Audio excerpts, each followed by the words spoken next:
On this month's episode of Your Edmond, we're visiting a fun location where kids learn important fire safety. We'll even give you some life-saving information to help you stay safe if a fire breaks out in your home. And take a trip back into time to 1889. When Edmond became more than just a filling station for passing trains. It all started in a very unusual way one afternoon in April. That's coming up on this episode of Your Edmond.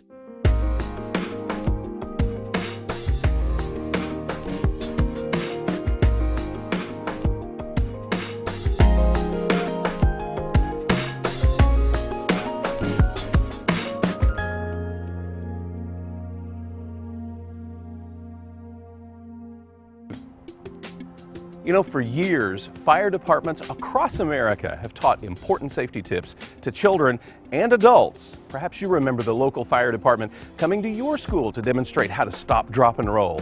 Well, today, the Edmond Fire Department, they do it just a little bit differently. They invite classes, daycares, and other groups to their Children's Safety Village to learn in a fun and interactive environment. Here's more about the Children's Safety Village. Since 2010, the Edmond Fire Department has been teaching safety education at their Children's Safety Village.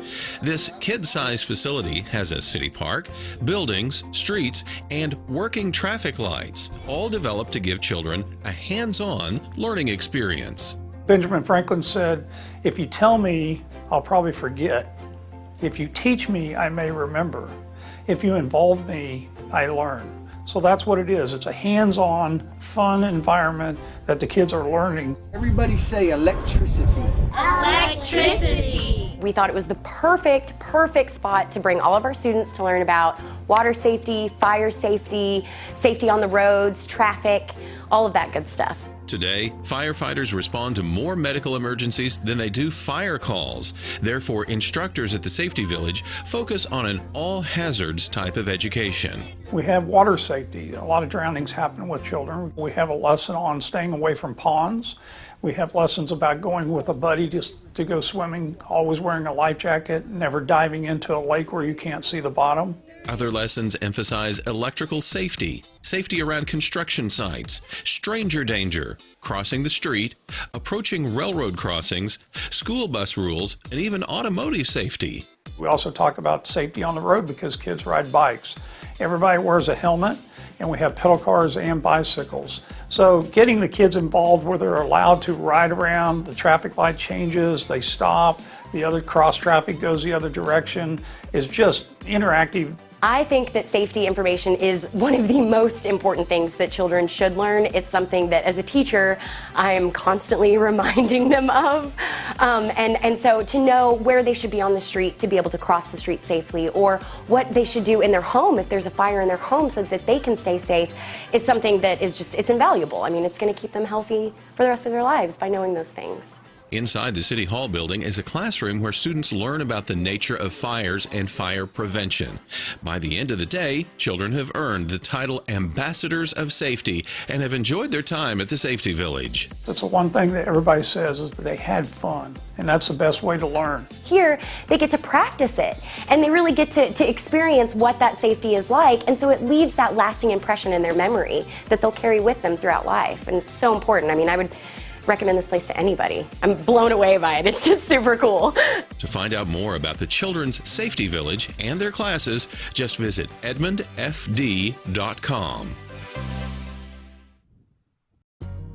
One of the most important lessons children learn at the Children's Safety Village is fire prevention and escaping from a burning home. It's so important, I wanted to go over some of the key lessons that they learn here. Did you know that the most deadly time to have a fire is between 11 o'clock at night and 6 o'clock in the morning?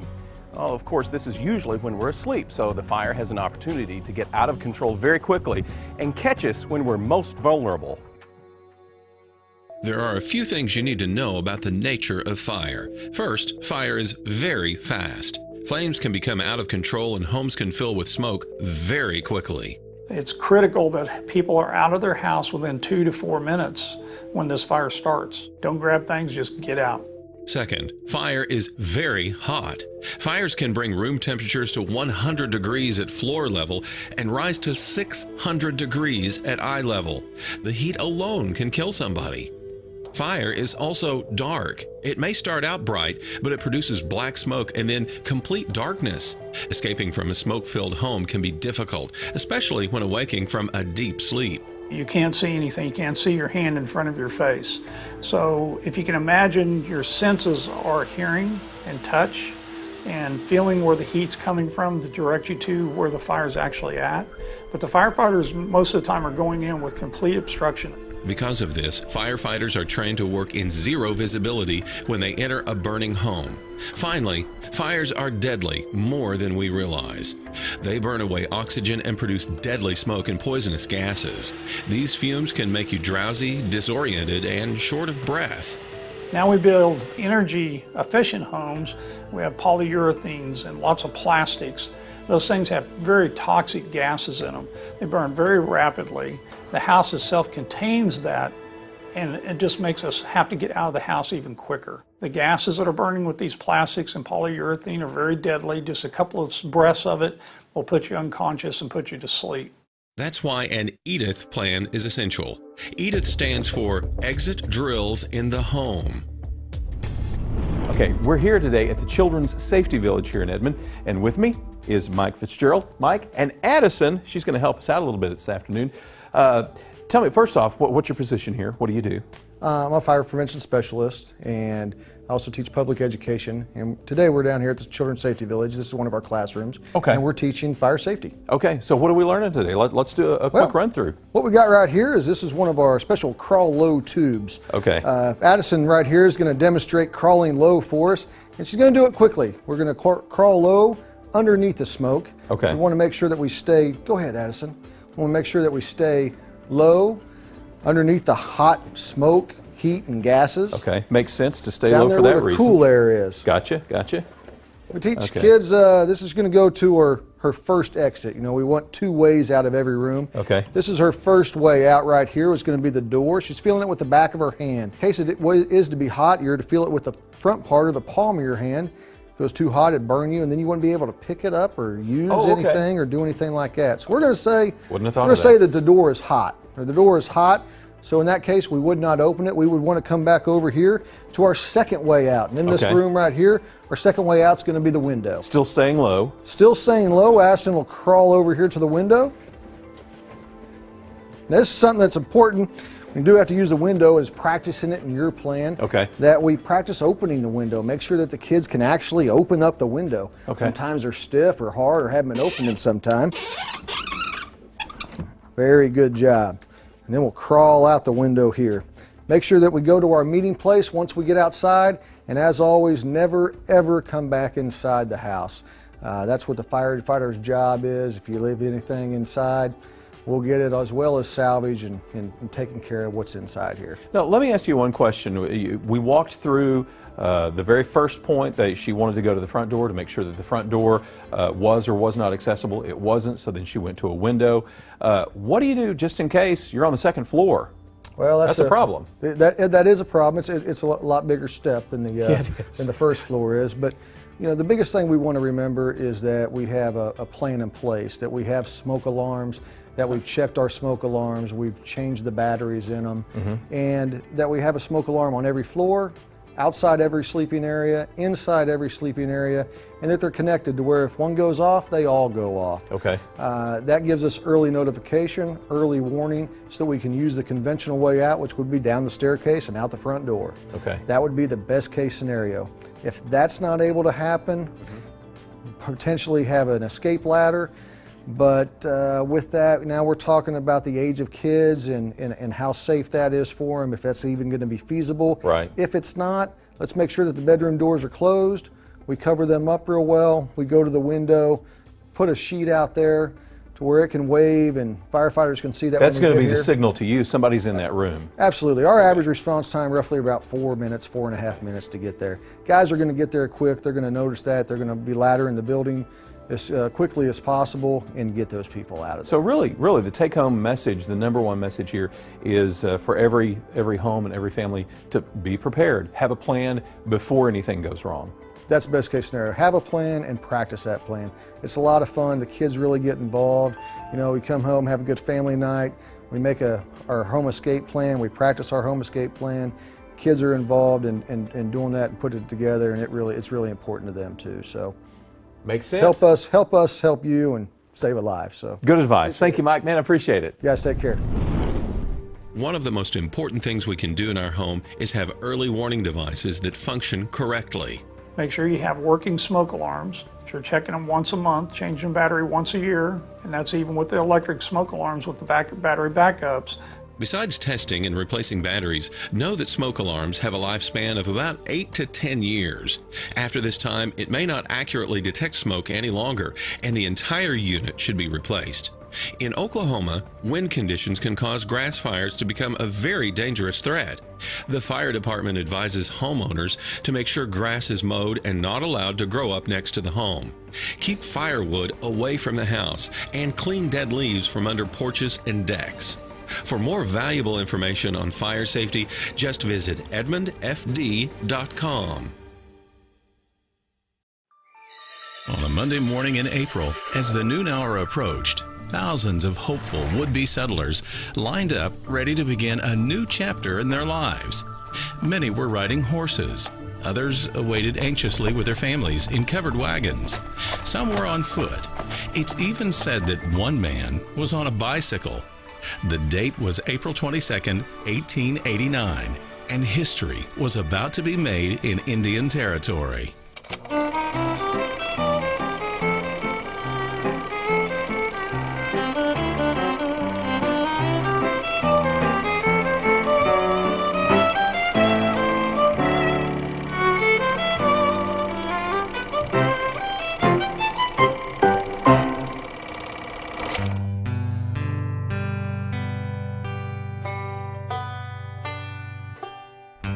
In March of 1889, President Benjamin Harrison signed the Indian Appropriations Bill, which opened nearly 2 million acres of unassigned land to white settlement in the center of Indian Territory.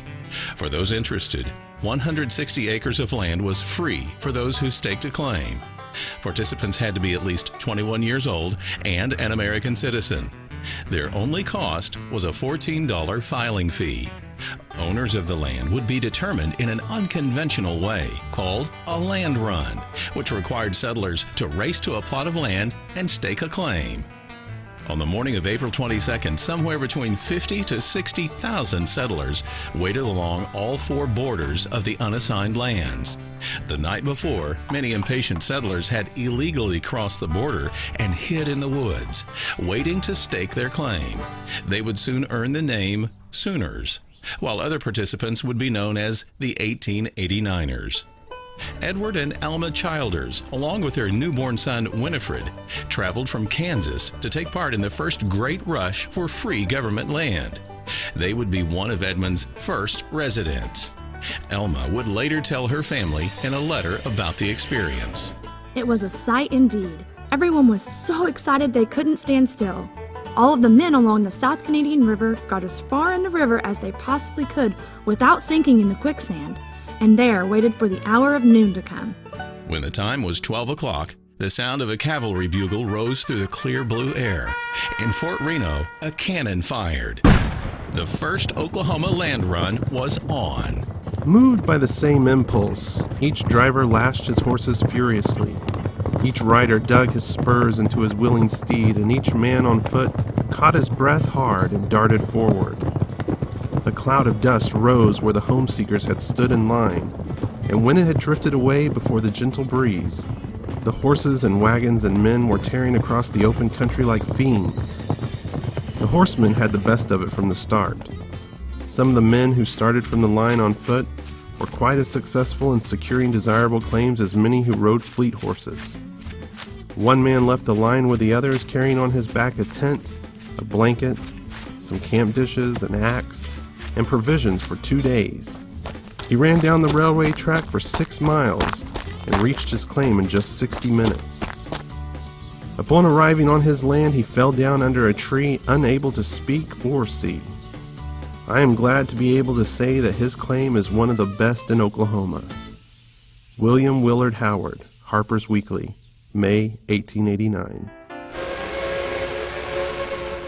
Traveling north out of Purcell, a double-engine train approached Edmond. On board, many eager passengers were waiting to stake their claim in Guthrie. But a female reporter for the Dallas Morning News was determined to claim a piece of land in Edmond, even though the train wasn't stopping. Her name was Nanita Daisy, later known as Kentucky Daisy. Legend has it that she persuaded the train's engineer to let her ride the train's cowcatcher. You see, I'd been in this territory a good deal, and I had a good claim picked out. It's about 20 miles south of Guthrie, just alongside the railroad. I got on the first train the day it was opened, got on the engine. Jiminy, but it was exciting. When I got in sight of my claim, I gave the engineer a signal. He began to slow up. Nearly everybody on the train had heard about me, and I tell you, there was excitement. I got all my things ready. I had my cloak, a revolver, and my 2 claim stakes with my name on them. When I got even with my claim, I gave a jump while the train was in motion. The engineer, did not dare stop the train still.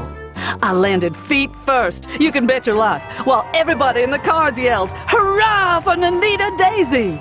As the train went by, I planted my stakes, threw my cloak over one, then fell on my knees and discharged my revolver in the air, exclaiming, "Thus I salute the Kentucky Daisy's claim." Nanita Daisy, May 7th, 1892. And she ran back to the train just in time to catch the caboose. Her story was covered by every single major newspaper in the nation. That morning, before the land run's official start date, Edmond Station was just a water and coal stop for trains. Santa Fe worker John Steen and his family, along with a few railroad workers, were Edmond Station's only residents. By nightfall, the population had grown to 150 people. 4 major groups strived for control of the new settlement. One was a group of surveyors from the Seminole Town Site Company. They had prepared a town plat ahead of time and were already selling town lots. Then there was a large group from Chicago, Illinois, who arrived by train. Another train brought a group from Springfield, Missouri.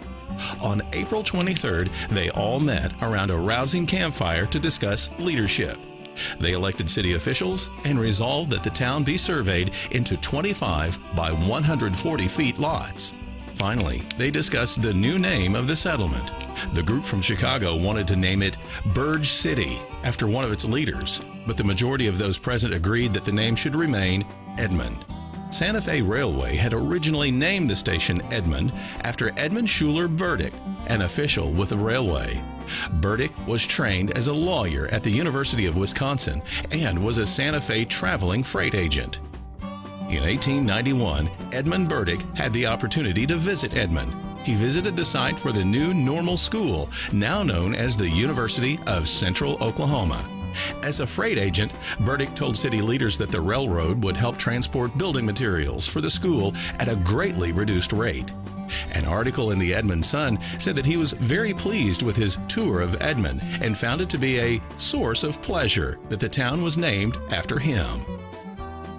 Learn more about the history of Edmond, the Oklahoma Land Run, and Edmond's first settlers by visiting the Edmond Historical Society and Museum at 431 South Boulevard.